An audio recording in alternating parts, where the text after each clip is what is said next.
Hi, in this video I want to talk about object literals. Now that's a mouthful to say, literals, but as I go through it, hopefully you'll get a better understanding of what it's all about. So an object literal is pretty much a particular type of object where it is one thing. You can't make more of them. They're of a particular way. They have a particular property. They might have a particular way that they do things, and you can't make more of them. Unlike when we use the constructor pattern, where we can generate a lot of them, object literals are pretty much a particular object, and that's it. So why would you want to use an object literal? Maybe there's something in your program where you really only need one of, and it is of a particular way, and you want it that particular way for the rest of your program, for the rest of the duration of your program. Or maybe you want particular functions grouped together, and these functions don't change, they're just there for us to use. So for example, maybe some kind of math library, you could use object literals. So let me illustrate by code. Let me create an object literal. So what I'll do is I'll create the main player. I'll go var main player. Oh, maybe not. Maybe yeah. Main. How about title? We only want to have one title, say. All right. So the way we start an object literal is we open brackets straight away. Open brackets straight away. Open bracket, close bracket. Okay, so now let's give it some properties. Now normally, let me just compare this. This is an object literal. I'll just write object literal. And let me compare it to our constructor pattern. Constructor pattern, which you should be familiar with at this point. I'll go title. Can't you write the same thing? I could. It won't work, but I'll change the name when I want it to work. Alright, so in object literal, let's say the title needs an XY position. We go in the constructor pattern, we go this dot x equals, oh sorry, it's function. Alright, XY maybe, yeah, sure. And here we go this dot x, this dot y equals y. Where's my y? And then what we'll do is we'll go this dot draw, and we'll just draw some text like hello is the title at say 200 at this dot x, this dot y, and there you go. We'll just put a semicolon there. All right. So these are our properties.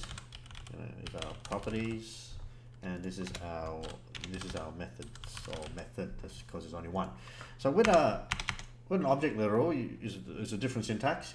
If you want an x, you go x colon, and you actually have to give it a value straight away, like 200, comma x colon 200, comma.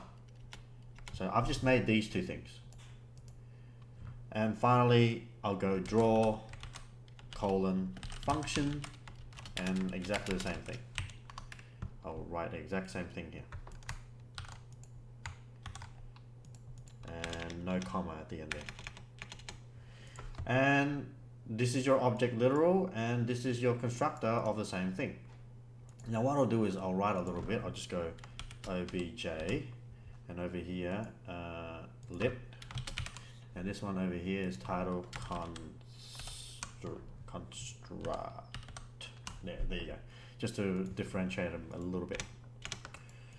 Now, to use the constructor, you actually have to make an instance of it. So you have to use, because this is not the actual object, this is just the blueprint for the object, if you recall.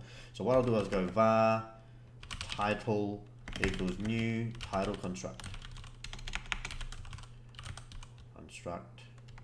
And I gotta give it an x, y, 200, 200. I'll put it somewhere else. I'll put it at the top a bit. Like here. Alright. And then I'll go title dot draw. And so all of this, you should draw the title. Now it won't draw it because I got no fill. So let me just put in a fill. Fill red, and over here I'll fill this one a different color. The object literal is blue, so that you can see the difference between the two kind of. Alright, there, so the blue. So now let's draw the object literal. So with the object literal, I don't have to create an instance of it. I can just directly draw this object literal because there's pretty much only one of. Object literal dot draw, and there you go. And it's at a different location. This one's at this location. This one's at this location. So the object literal is over here, and you notice I just call the object literal and then just draw it with the dot draw function. Over here, I have to create the object first, and then I could draw it. So you can already see the limitation of the object literal. This is it. This is all I've got. I've only got this one object. If I want this in a different place, I've got to go into the object and change its position. Now, what if I was to try and change object literal's position on the fly? So I'll go x equals, say, 300, right? Let's turn it off. So you can still change it on the fly. So it's all good. So if you want to reposition your object literal, you'd have to write these two lines of code. And you could reposition your object literal. I can put this at 200, 200. So I can move this blue one here. Over here, I can just put the values of my, or where I want them to be. Now the issue with the object literal is I can't make any more objects. This is all I've got to use. So it's only one of.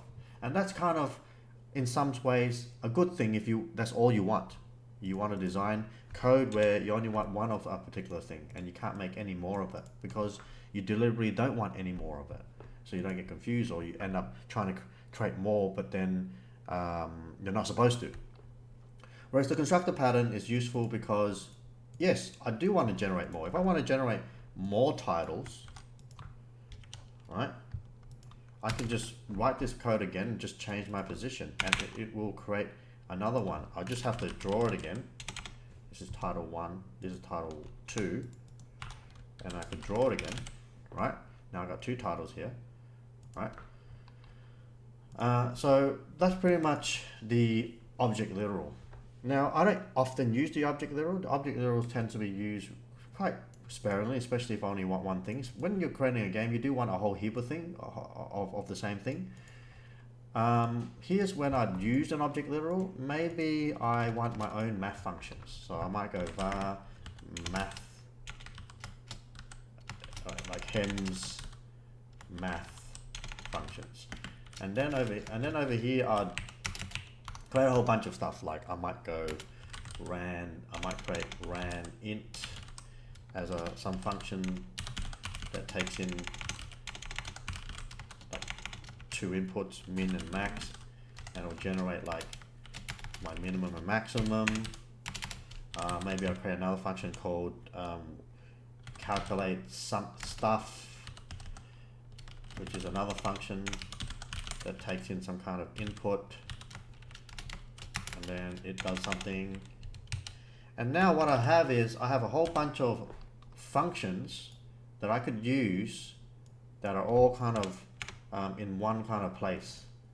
So what I could do is if I need to use a function there, I'll just go hem.math, right? Hem.math, and I don't know, hemmath dot ran int, and put in some values in there. Min is 0, max is generate a number between 0 and 10, and then return.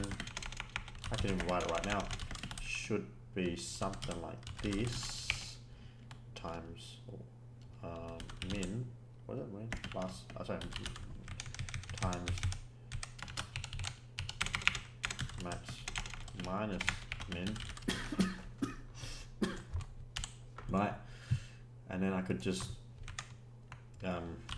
text that out somewhere. at maybe like 100. Okay. Semicolon missing somewhere. Oh yeah. Equals. And there's my random number over here, which is this thing. So now I have a whole bunch of things that I could, a whole bunch of kind of functions that I could kind of put together in a single place. So it's nice. So object literal is also nice to organize your code in a particular way. Other than that, you can have a play around with it, especially if you're interested in having an object where you only have one of, and you notice that one of, you can change its values. This used to be 100, now I changed it to 200, but it's kind of a long process to change it. Not really. Actually, if I wanted to change, say, the title, I'd do the same thing. So it's not a big deal.